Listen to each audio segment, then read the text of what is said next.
মুআয ইবনে জাবাল রাদিয়াল্লাহু তাআলা আনহু বলেন, রাসূল সাল্লাল্লাহু আলাইহি ওয়াসাল্লাম বলেছেন, মা মিন মুসলিমিন ইয়াবিতু আলা যিকরিন তাহিরান, যে কোনো পুরুষ নারী যখন ওযু অবস্থায় রাতে ঘুমায় আল্লাহকে ডেকে। এই হাদিসটি বিগত জুমায় এক পর্যায়ে বলছিলাম, যখন মানুষ ওযু করে ঘুমানোর দোয়া পড়ে রাতে ঘুমায়, ফায়াতার, তারপর আবার শেষ রাতে উঠে ফায়াসালুল্লাহ, তারপরে আল্লাহর কাছে কিছু চায়, খায়রান ইল্লা আতাহু ইয়াহু, আল্লাহ তাকে দিবেনি, দিবে। তবে চাওয়ার জন্য, পাওয়ার জন্য অত্র হাদিসে যা বোঝা যায় যে ওযু করে ঘুমাতে হবে, দোয়া পড়ে ঘুমাতে হবে। ওযু অবস্থায় দোয়া পড়ে ঘুমালে শেষ রাতে উঠে আপনি যা চাইবেন তা পাবেন, অত্র বিবরণে বোঝা যায়।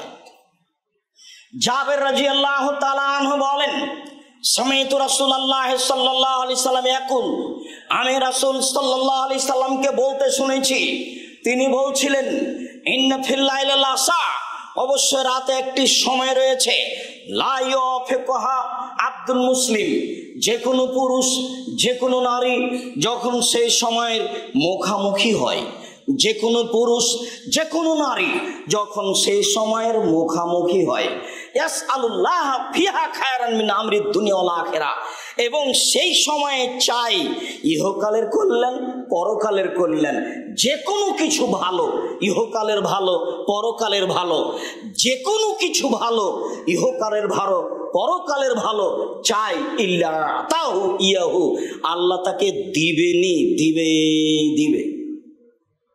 হাদিস সহিহ। তাহলে বোঝা যাচ্ছে যে রাতে একটা সময় আছে, সেইটা শেষ রাতে উঠে তাকে কিছু বলতে হবে যেটা তিনি চান। আর আমরা জানি যে রাসূল সাল্লাল্লাহু আলাইহি ওয়াসাল্লাম বলেছেন, আল্লাহর কাছে কিছু চাইলে তিনি খুশি হন, আর না চাইলে অসন্তুষ্ট হন। কিছু না চেয়ে রাত পার করে দিলেন, তাহলে আল্লাহ আপনার উপরে সন্তুষ্ট থাকলেন না। আর চাইবেন, যত চাইবেন তত খুশি, যত চাইবেন তত খুশি, যত চাইবেন তত খুশি। মুখ বন্ধ রাখবেন অসন্তুষ্ট। বোঝা যাচ্ছে যে রাতের শেষে উঠে আমাদেরকে আল্লাহকে কিছু বলতে হবে।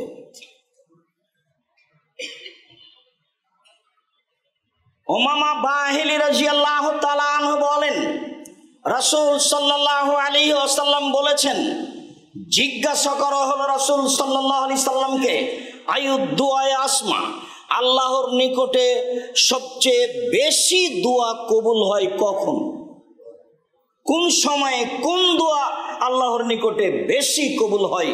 তখন রাসূল সাল্লাল্লাহু আলাইহি সাল্লাম বললেন, জাওফাল লাইলিল আখিরা ওয়া দুবুরা সালাতিল মাকতুবা, শেষ রাতে আল্লাহর কাছে কিছু চাইলে এটা বেশি কবুল হয়, এবং ফরজ সালাতের পরে চাইলে বেশি কবুল হয়। তখন মানুষ বুঝে নিয়েছে, এই দেখেন হাত তুলে দোয়া করতে হবে। ওই যে ফরজ সালাতের পরে চাইলে কবুল হয়, মানে চাওয়া মানে হাত তোলা, চাওয়া মানে হাত তোলা যদি হয় তাহলে সেটা ব্যক্তিগত ব্যাপার। সমষ্টিগত যদি হয় তাহলে পানি চাওয়া ছাড়া অন্য জায়গায় দলবদ্ধভাবে হাত তুলে দোয়া করা যাবে না। হাত তুলে দোয়া করলে হাত ফিরিয়ে দিতে আল্লাহ লজ্জা পান, এ কথাই ঠিক। নবীগণের নীতি ছিল সময়ে সময়ে হাত তুলে দোয়া করা। বিপদে পড়ে হাত তুলে দোয়া করতে হয়, ছেলে মেয়ের জন্য হাত তুলে দোয়া করতে হয়, পানি চাইতে গিয়ে হাত তুলে দোয়া করতে হয়, চন্দ্রগ্রহণে হাত তুলে দোয়া করতে হয়, সূর্যগ্রহণে হাত তুলে দোয়া করতে হয়, আরাফার মাঠে হাত তুলে দোয়া করতে হয়, সাফা পাহাড়ে উঠে হাত তুলে দোয়া করতে হয়, মারওয়া পাহাড়ে উঠে হাত তুলে দোয়া করতে হয়, পরের 2 দিন পাথর নিক্ষেপ করার পরে হাত তুলে দোয়া করতে হয়। কেউ দোয়া চাইলেও তার জন্য হাত তুলে দোয়া করতে হয়। হাত তুলে দোয়া করার 42টি সহিহ হাদিস আছে, তাতে বুখারী মুসলিমে রয়েছে প্রায় 36টি। হাত তুলে দোয়া করবে মানুষ, এটাই মানুষের জন্য শোভনীয়। মানুষের জীবনে একটি গুরুত্বপূর্ণ ইবাদত হচ্ছে হাত তুলে দোয়া করা। হাত তুলে তুলে দোয়া করলে আল্লাহ তাআলা তার খালি হাতকে ফিরিয়ে দিতে লজ্জা পান, এ কথাই ঠিক। মানুষকে হাত তুলে দোয়া করতে হবে, এ কথাই ঠিক। ছেলে মেয়ের জন্য হাত তুলে দোয়া করতে হবে, এ কথাই ঠিক। বিপদে পড়ে আল্লাহর কাছে হাত তুলে দোয়া করতে হবে, এ কথাই ঠিক। রাসূল সাল্লাল্লাহু আলাইহি সাল্লামের পদ্ধতিতে হাত তুলে দোয়া করতে হবে, এই কথাও ঠিক। সম্মানিত দিনী ভাই বোন, বলছিলাম রাসূল সাল্লাল্লাহু আলাইহি সাল্লাম বলেছেন, রাতের শেষ অংশে আল্লাহর কাছে চাইলে আল্লাহ তাআলা মানুষের কথা গ্রহণ করেন। আমর ইবনে আব্বাস রাদিয়াল্লাহু তাআলা আনহু বলেন, রাসূল সাল্লাল্লাহু আলাইহি ওয়াসাল্লাম বলেছেন, আকরাবু মা ইয়াকুনু রাব্বু মিনাল আবদি ফি আখিরিল লাইলি, আল্লাহ তাআলা মানুষের সবচেয়ে নিকটে হন শেষ রাতে। আল্লাহ তাআলা মানুষের সবচেয়ে নিকটে হন শেষ রাতে। আল্লাহ তাআলা মানুষের সবচেয়ে নিকটে হন শেষ রাতে। তাহলে কিছু বললে শেষ রাতেই বলতে হচ্ছে।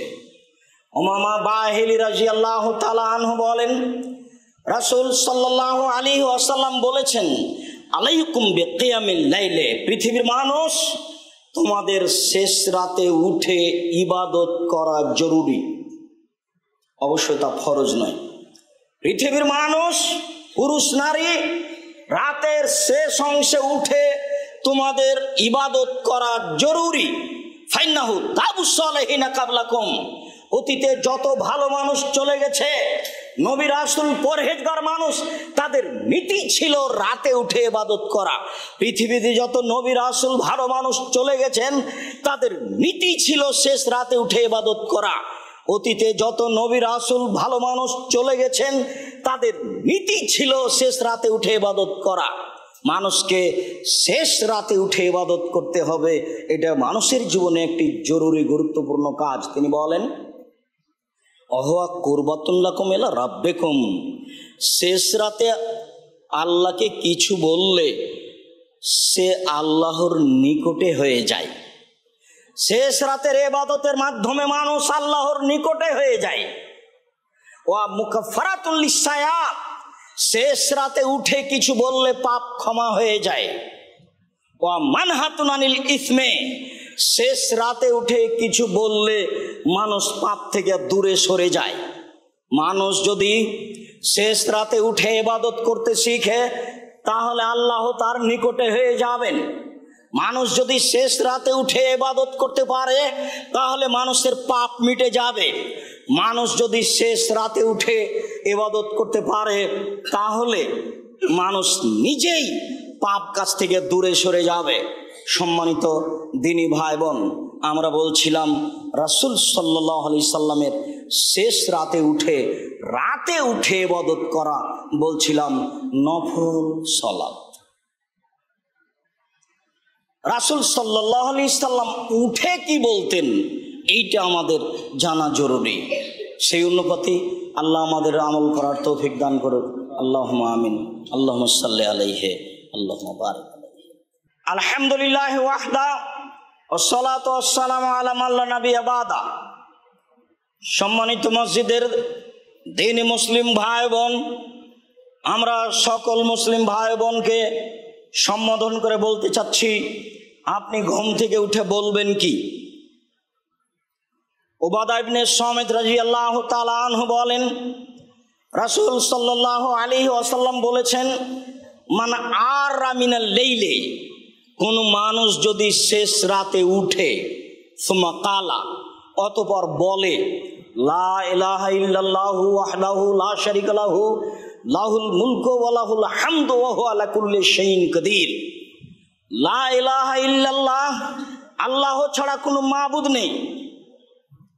লাহুল মুলকু ওয়া লাহুল হামদু, রাজত্ব তার, প্রশংসা তার। ওয়া হুয়া আলা কুল্লি শাইইন কাদির, সর্বশক্তিমান তিনি। কেউ যদি শেষ রাতে উঠে বলে আল্লাহ ছাড়া কোনো মাবুদ নেই, রাজত্ব তার, কোনো শরীক নাই তার, তিনি সর্বশক্তিমান।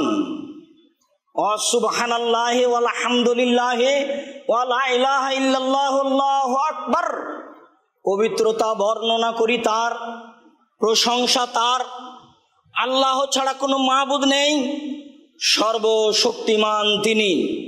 ওয়ালা হাওলা ওয়ালা কুওয়াতা ইল্লা বিল্লাহ। বাহ্যিকভাবে আন্তরিকভাবে নড়াচড়ার করার কোনো শক্তি নাই তার সাহায্য ছাড়া। চলাচল করি, কথা বলি, নড়াচড়া করি, একমাত্র তার সাহায্যেই করে থাকি। রব্বিক ফিরলি, রব্বিক ফিরলি, হে প্রতিপালক তুমি আমাকে ক্ষমা করো, হে প্রতিপালক তুমি আমাকে ক্ষমা করো। সুম্মা তাউস্তু জীবা, এইটুকু বলার পরে যদি এখন আল্লাহকে কিছু বলেন, তাহলে যা বলবেন তাই কবুল করবেন, যা বলবেন সেটাই কবুল করবেন। ওয়াইন তাওয়াদ্দা, এরপরে যদি অজু করে, অসল্লা সলাত আদায় করে, কবেলাত সলাতহু, তাহলে তার সলাত কবুল করা হবে। হাদিস বুখারী মুসলিম। সম্মানিত দিনী ভাই বোন, আমরা বলছিলাম আপনি ঘুম থেকে উঠে এই দোয়াটি পড়বেন, লা ইলাহা ইল্লাল্লাহু ওয়াহদাহু লা শারীকা লাহু লাহুল মুলকু ওয়া লাহুল হামদু ওয়া হুয়া আলা কুল্লি শাইইন কাদির ওয়া সুবহানাল্লাহি ওয়া আলহামদুলিল্লাহি ওয়া লা ইলাহা ইল্লাল্লাহু আল্লাহু আকবার ওয়া লা হাওলা ওয়া লা কুওয়াতা ইল্লা বিল্লাহ রব্বিক ফিরলি রব্বিক ফিরলি। এরপরে আপনি কিছু দোয়া পড়তে পারেন। জনৈক সাহাবী বলেন, আল্লাহর কসম, আমি একদা রাসূলের সাথে সফরে ছিলাম। আমি সিদ্ধান্ত নিলাম আল্লাহ রাসূল রাতে কি করে সেটা আমি দেখব। তিনি রাতে কি করেন দেখলাম। তিনি শুয়ে গেলেন। রাত কিছু পার হতেই তিনি ঘুম থেকে উঠলেন। ঘুম থেকে উঠে কাব্বারাল্লাহ আশারান, তিনি 10 বার বললেন আল্লাহু আকবার। ও হামেদাল্লাহ আশারান, তিনি 10 বার বললেন আলহামদুলিল্লাহ।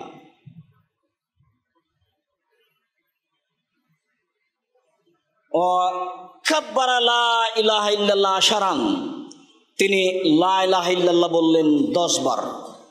ওয়াকালা আস্তাগফিরুল্লাহ আশারান, তিনি আস্তাগফিরুল্লাহ বললেন 10 বার। অন্য এক বর্ণনা এসেছে যে তিনি বললেন আল্লাহুম্মা ইন্নী আউযু বিকা মিন যিকিদ দুনিয়া ওয়া যিকি ইয়াউমুল কিয়ামা 10 বার। তিনি বললেন সুবহানাল মালিকিল কুদ্দুস 10 বার। সম্মানিত দিনী ভাই বোন, এই সুবহানাল মালিকিল কুদ্দুস 10 বার বলার যে সিরিয়াল রয়েছে, এ হাদিসের প্রতি আমল করা যাবে না। আল্লাহুম্মা ইন্নী আউযু বিকা মিন যিকিদ দুনিয়া ওয়া যিকি ইয়াউমুল কিয়ামা, এইটা যে 10 বার বলার কথা রয়েছে, এই হাদিসের প্রতি আমল করা যাবে না। এ হাদিস ঠিক নয়। তাহলে আমরা এই দুইটি তাসবিহ বাদ দিয়ে আগের তাসবিহগুলি 10 বার করে বলতে পারি ঘুম থেকে উঠে, যা সহিহ হাদিস দ্বারা প্রমাণিত হয়। ইবনে আব্বাস রাদিয়াল্লাহু তাআলা আনহু বলেন, আমি রাসূল সাল্লাল্লাহু আলাইহি সাল্লামের বিছানায় শুয়েছিলাম। তার স্ত্রী মাইমুনা হচ্ছেন আমার খালা। আমি আমার খালার বিছানায় আড়াআড়ি শুয়ে গেছিলাম, লম্বা লম্বি না শুয়ে। রাসূল সাল্লাল্লাহু আলাইহি সাল্লাম ঘুমিয়ে গেলেন। এক পর্যায়ে তিনি ঘুম থেকে উঠে আকাশের দিকে মুখ করে তিনি পড়লেন সূরা আল ইমরানের শেষ রুকু। আমরা গত জুমায় বলছিলাম আল ইমরানের শেষ রুকুর প্রথম 10 আয়াত, মূলত প্রথম 10 আয়াত না, তা ছিল প্রথম 5 আয়াত।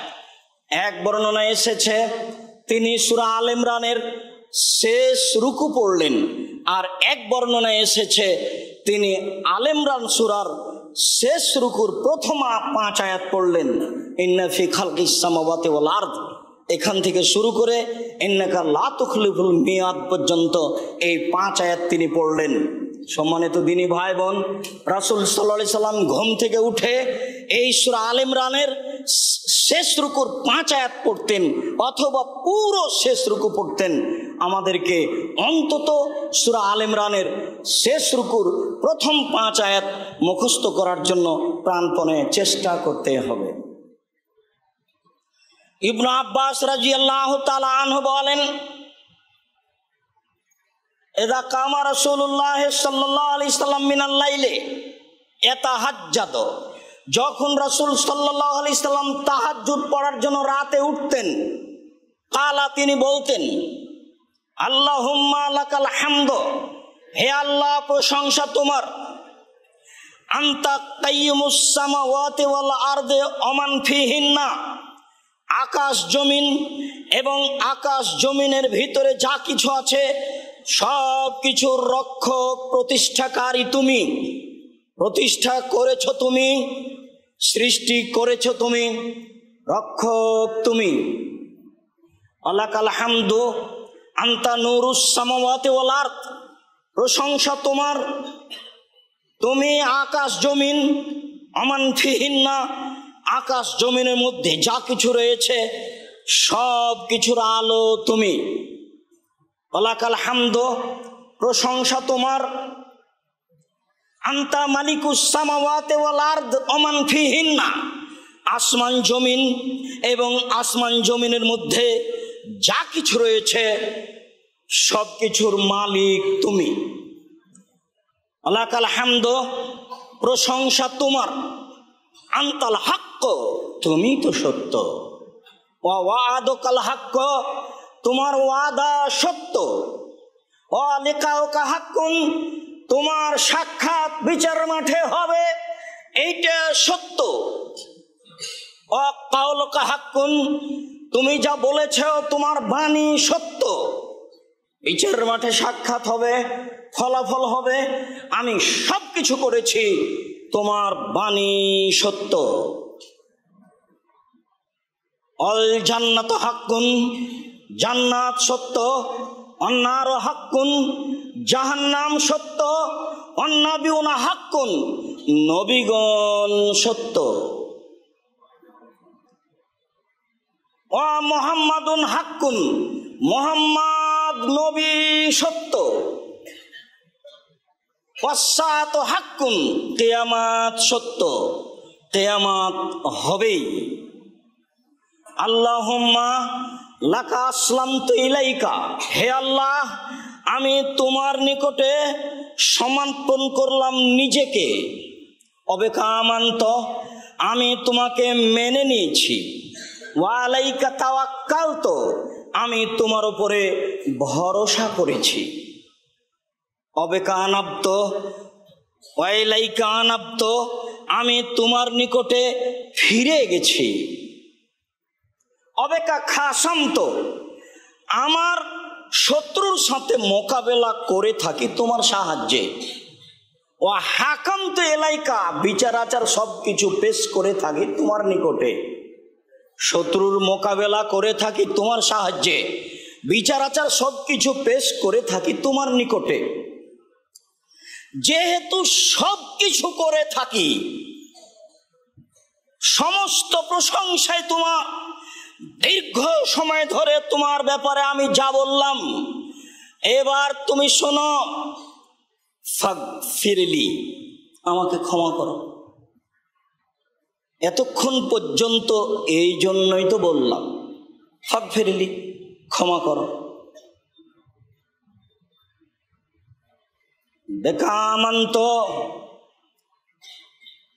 ফাগফিরলি মা কাদ্দামত, আমি যা আমার জীবনে আগে করেছি সব ক্ষমা করে দাও, আমা আখারত, আমি যা পরে করেছি সব ক্ষমা করে দাও, আমা আসরারত, আমি যা গোপনে করেছি সব ক্ষমা করে দাও, আমা লান্ত, আমি যা প্রকাশ্যে করেছি সব ক্ষমা করে দাও, ওমান তাআলামু বিহি মিন্নি, আমার ব্যাপারে যত তুমি জানো আমার তো মনে নেই, আমার ব্যাপারে যত তুমি জানো আমার তো মনে নেই, সব কিছু তুমি ক্ষমা করে দাও।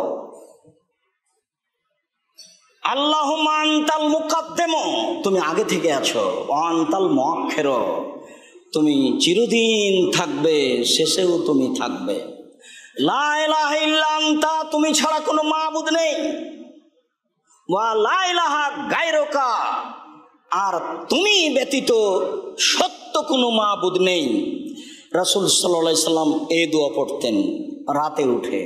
লম্বা হয়ে গেল, হাদিস বুখারী মুসলিম, মুখস্থ করার চেষ্টা করতে হবে, সবাইকে করতে হবে, ছাত্রদের জন্য জরুরি, ওরা বাধ্য করতেই হবে যে কোনো মূল্যে। মুরব্বির পক্ষে সম্ভব না হলে অন্তত যারা যুবক মানুষ তাদেরকে মুখস্থ করতে হবে, এটা অসম্ভবের কিছু নেই। রাসূল সাল্লাল্লাহু আলাইহি সাল্লাম ঘুম থেকে উঠে এত গুরুত্বপূর্ণ দোয়া বলতেন, তাহাজ্জুদ সালাতের পূর্বে আপনি এটাকে সানা হিসাবে ব্যবহার করতে পারেন, উঠেই সানা হিসাবে বলেন, নইলে ঘুম থেকে উঠে বলেন। আর আয়াত পড়ার সময়তে আকাশের দিকে লক্ষ্য করবেন, আকাশের দিকে লক্ষ্য করে আল্লাহ তাআলা পড়লেন, ইন্না ফি খালকিস সামাওয়াতি ওয়াল আরদ ওয়াখতিলাফিল লাইলি ওয়ান নাহার লাআয়াতিন লিউলিল আলবাব। আকাশ জমিনের সৃষ্টিতে, সব কিছুর সৃষ্টিতে এতে আল্লাহর নিদর্শন রয়েছে।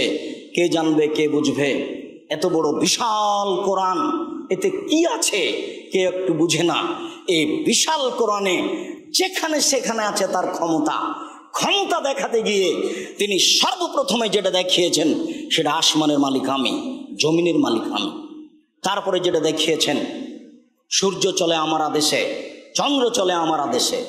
তারপরে দেখিয়েছেন রাত আসে আমার আদেশে, দিন যায় আসে আমার আদেশে। তারপরে তিনি দেখিয়েছেন যে বৃষ্টি দিয়ে অনাবাদ জায়গাতে ঘাস গজায় আমি। তারপরে তিনি দেখিয়েছেন বড় বড় সম্প্রদায় শক্তিশালী আদ সামুদ ফেরাউনকে ধ্বংস করে দিয়েছি আমি, এটা আমার ক্ষমতা। শুধু ক্ষমতার ক্ষমতা, পুরো কোরআন মাজিদে ক্ষমতা দেখিয়ে ভর্তি করে দিয়েছে। আর যেটা দ্বিতীয় দেখিয়েছেন সেটা রহমান রাহিম, গাফুর গাফফার সাত্তার। শুধু রহমান, শুধু রাহিম, শুধু গাফুর, শুধু গাফফার। রহমান আর রাহিম আর গাফুর আর গাফফার আর সাত্তার আর রাইফ দিয়ে রাউফ দিয়ে ভরে ফেলে দিয়েছেন, মানুষ তো আর বুঝে না। তারপরে কিছু আছে বিধান, চুরি করলে হাত কাটা যাবে, এরই ফাঁকে ফাঁকে আছে জাহান্নাম আর জান্নাত। এই তো বিশাল কোরআন মাজিদ। আসমান জমিনের সৃষ্টিতে আল্লাহর ক্ষমতা আছে। ঘুম থেকে উঠে আকাশের দিকে লক্ষ্য করে এগুলি বলবেন। সম্মানিত দিনী ভাই বোন, বলছিলাম কত রাকাত সালাত আদায় করবেন। আয়েশা রাদিয়াল্লাহু তাআলা আনহা বলেন, কানা ইসাল্লি রাসূলুল্লাহ সাল্লাল্লাহু আলাইহি ওয়াসাল্লাম আন ইয়াফরুগা মিন সালাতিল ইশা ইলাল ফজর 11 রাকা। আল্লাহর নবী এশার সালাতের পর থেকে নিয়ে ফজরের সালাত পর্যন্ত এই সময়ে তিনি 11 রাকাত সালাত আদায় করতেন। ও ইসাল্লেমো ফি কুল্লি রাকাতাইনে, প্রত্যেক 2 রাকাত পড়ে তিনি সালাম ফিরতেন। বুখারী মুসলিম। ও ইউতরু বে ওয়াহিদাতিন, তিনি 1 রাকাত বিতর পড়তেন। 11 রাকাত সালাতের যদি 1 রাকাত বিতর হয় তাহলে 10 রাকাত তাহাজ্জুদ হয়ে গেল, বা রাতের সালাত 10 রাকাত হলো। অন্য বর্ণনা অনুপাতে যদি 3 রাকাত বিতর হয় তাহলে 8 রাকাত তাহাজ্জুদ রাতের সালাত হলো। এই কারণে আরবি বিদ্বানগণ বলেন যে প্রত্যেক 2 রাকাতের পরে তিনি সালাম ফিরতেন, মানে শেষের 3 রাকাত বিতর, তবে 2 রাকাত বিতর পড়ে সালাম ফিরেছেন। আর আজও আরবিদের এটাই ফতোয়া যে তারা 3 রাকাত বিতর পড়লে 2 রাকাত পড়ে সালাম ফিরবে, তারপরে 1 রাকাত পড়বে। তবে একটানা 3 রাকাত বিতর পড়বে, এই হাদিসও সহিহ, যেটা আমরা আমল করে থাকি। আর 3 রাকাত বিতর পড়লে 2 রাকাত পড়ে আত্তাহিয়াত পড়তে হবে, তারপরে 1 রাকাত পড়তে হবে, যেটা আমার মাঝহাবি ভাইরা করছে। এই হাদিস জাল, মানুষের বানানো, এমনিতেই চলছে। মাঝহাবি ধর্ম বহু অংশে এমনিতেই চলে, তার এটা একটা অংশ। আল্লাহ মাফ করো, তুমি সর্বশক্তিমান। মানুষগুলি তোমার রাসূলের নীতিতে, কোরআন এবং সহিহ হাদিসের নীতিতে নিয়ে চলে আসো, তুমি তো পারো। আয়েশা রাদিয়াল্লাহু তাআলা আনহা বলেন, মা কানা রাসূলুল্লাহ সাল্লাল্লাহু আলাইহি ওয়াসাল্লাম ইয়াজিদু ফি রমাদান ওয়া ফি গায়রিহি আলা 11 রাকা। আয়েশা রাদিয়াল্লাহু তাআলা আনহা বলেন, রাসূল সাল্লাল্লাহু আলাইহি সাল্লাম রমাদান এবং অন্য মাসে 11 রাকাতের বেশি পড়তেন না। ইসল্লি আরবান, তিনি প্রথমে 4 রাকাত পড়তেন। ফালা তাসালান হুসনেহিন্না ওয়া তুলেহিন্না, জিজ্ঞাসা করো না তা ছিল কত লম্বা, তা ছিল কত সুন্দর। সুম্মা ইসল্লি আরবান, তারপরে তিনি 4 রাকাত পড়েন।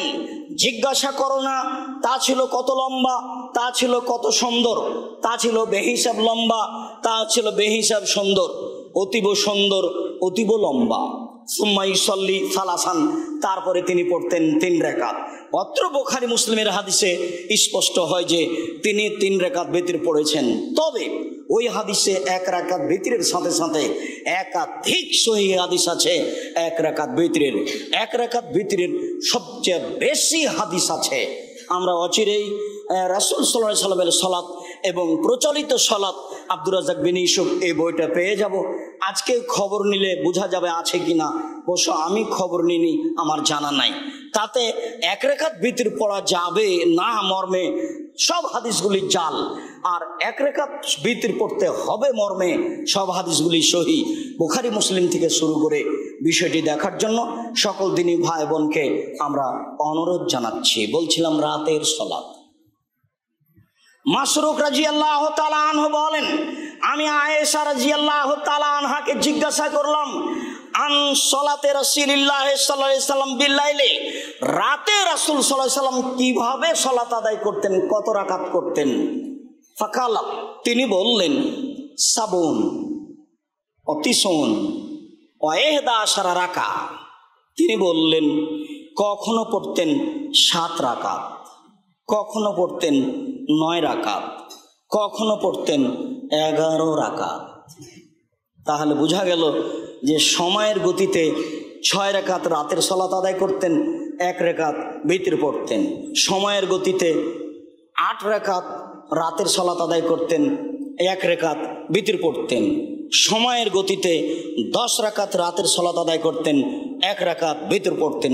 অথবা 8 রাকাত রাতের সালাত আদায় করতেন আর 3 রাকাত বিতর পড়তেন, যা সব হাদিস মিলে বোঝা যায়। রাসূল সাল্লাল্লাহু আলাইহি সাল্লামের রাতের সালাত এভাবে আছে। আমরা বুঝছিলাম 6, 8।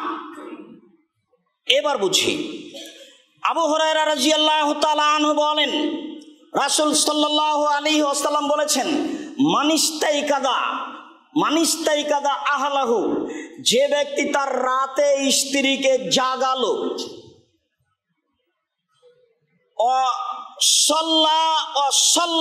রাকাতাইনি, 2 জন মিলে 2 রাকাত সালাত আদায় করলো, অসল্লা রাকাতে জামিয়ান, অথবা একসাথে হয়ে 2 রাকাত সালাত আদায় করলো, কুতিবা ফি যাকিরিনা ওয়া যাকিরাত, তাহলে যারা রাতে আল্লাহকে ডাকে তাদের তালিকায় তার নাম লিখে দেওয়া হবে। আমরা অত্র হাদিসটি পেশ করেছিলাম যখন বলছিলাম 2 রাকাত সালাত। যখন আমরা 2 রাকাতের সালাতের ধারাবাহিকতা পেশ করেছি তখন এই হাদিসটি পেশ করেছি। আমরা এই হাদিসটি পেশ করে বলতে চাচ্ছি যে রাতে অন্তত মানুষ যদি 2 রাকাত সালাত আদায় করতে পারে তাহলে রাতে উঠে আল্লাহকে ডাকে যারা, তাদের তালিকায় তার নাম আসবে।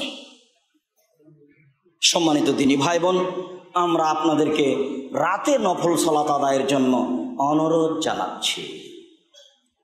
8 রাকাত রাতের সালাত, 1 রাকাত বিতর, 8 রাকাত রাতের সালাত, 3 রাকাত বিতর। একাধিক সহিহ হাদিস মর্মে রাতের সালাত আদায়ের জন্য অনুরোধ জানাচ্ছি। সময়ের গতিতে 6 রাকাত, সময়ের গতিতে 2 রাকাত, অন্তত 2 রাকাত সালাত আদায় করতে পারলে আপনার নামটা আল্লাহকে রাতে যারা ডাকে তাদের তালিকাভুক্ত করা হবে। তখন হবে এটা আপনার বিশাল পাওয়া। পরের জরুরি কথা, যদি ফজর হয়ে যায় করতে না পারি তাহলে কি করব? আবু হুরায়রা রাদিয়াল্লাহু তাআলা আনহু বলেন, রাসূল সাল্লাল্লাহু আলাইহি ওয়াসাল্লাম বলেছেন, মান নামা আন বিরদিহি আও আন শাইন মিনহু, কেউ যদি তার নির্ধারিত ইবাদত থেকে রাতে ঘুমিয়ে যায়, রাতে উঠতে না পারে বা এরকম কিছু ঘটে যায়, ফাকারাহু ফিমা বাইনা সলাতিল ফাজরে এলা সলাতি যোহর কুতিবালাহু ফিমা কারাহু মিনাল লাইলে। তাহলে ও রাতে ইবাদত করেছে এই হিসাবে তাকে উল্লেখ করা হবে। হাদিস মুসলিম। রাতের ব্যাপার তো, রাতে যদি আপনি উঠতে না পারেন, ধারাবাহিক 5, 7, 10 রাত করেছেন, মাসের মাস করে আসছেন, একদিন হয়নি, সকাল হয়ে গেছে, আপনি দিনে যদিও ইবাদত করে নিতে পারেন, তাহলে আপনি রাতে করেছেন এটাই ঘোষণা করা হবে, লিখা হবে। এই কথা মুহাম্মদ সাল্লাল্লাহু আলাইহি ওয়াসাল্লাম বলেন। হাদিস মুসলিম। বোঝা গেল না মনে হয়? তাহলে তো আপনার নিরাশার কিছু নেই। আর যদি একেবারেই নিরাশ হন যে আমি রাতে উঠতেই পারবো না, তাহলে আপনি বিতর রাখিয়েন না, বিতর আপনি পড়ে নেবেন। আর যদি রাখেন, যখনই ঘুম ভেঙেছে, যখনই দেখছেন সকাল হয়ে গেছে, তাহলে উঠে 2 রাকাত না, উঠে 1 রাকাত বিতর আগে বিতর পড়বেন। আর যদি থেকে যাই, ইবাদতের সময় পার হয়ে গেছে, রাতের থাক, ফজরের সালাতের পর থেকে নিয়ে মানে সূর্য ওঠার পর থেকে নিয়ে জোহর পর্যন্ত সময় আপনার থাকলো, এই সময় আপনি ওই সালাত, ওই ইবাদত, ওই তাসবিহ, ওই জিকির আজকার, ওই কোরআন তেলাওয়াত করে নেবেন। সম্মানিত দিনী ভাই বোন, সম্ভবপর কম ইবাদত করেন। আবু হুরায়রা রাদিয়াল্লাহু তাআলা আনহু বলেন, রাসূল সাল্লাল্লাহু আলাইহি ওয়াসাল্লাম বলেছেন, আফজালুল আমাল ইলাল্লাহি আদওয়ামুহু ওয়া ইন কাল্লা। সবচেয়ে উত্তম ইবাদত যেটা মানুষ নিয়মিত করে, তা একেবারেই কম থেকে কম হোক না কেন। আল্লাহর নিকটে সবচেয়ে প্রিয় ইবাদত, আল্লাহর কাছে সবচেয়ে পছন্দনীয় ইবাদত যেটা সর্বদা চলে, কম থেকে কম হোক না কেন। বুখারী মুসলিম। তাহলে একদিনই সূরা বাকারা পড়ে নেওয়ার সিদ্ধান্ত নিলেন, আর পরের দিন 7 দিন নেই, এই কথা নয়। ইবাদতের উপরে টিকে থাকা খুব কঠিন। ফাইদা ফারাগতা ফানসাব ওয়া ইলা রাব্বিকা ফারগাব। মুহাম্মদ সাল্লাল্লাহু আলাইহি সাল্লাম, আপনি যখন দুনিয়াবি কাজ থেকে অবসর হবেন, তখন আপনি কঠোর শ্রমে আত্মনিয়োগ করুন। ইবাদতকে আল্লাহ বলছেন কঠোর, কঠিন জিনিস, অত সহজ নয়। আপনি হালকা মনে করছেন, অভ্যাসী হয়ে গেছেন বলে হালকা মনে করছেন, তা নয়। আপনি আজকে সিদ্ধান্ত নিয়েছেন যে সূরা ইখলাস আমি প্রত্যেক দিন ফজরের পরে 3 বার পড়ব। 3 দিন আপনি পড়ে দেখেন, দেখবেন একটা সমস্যা চলে এসেছে।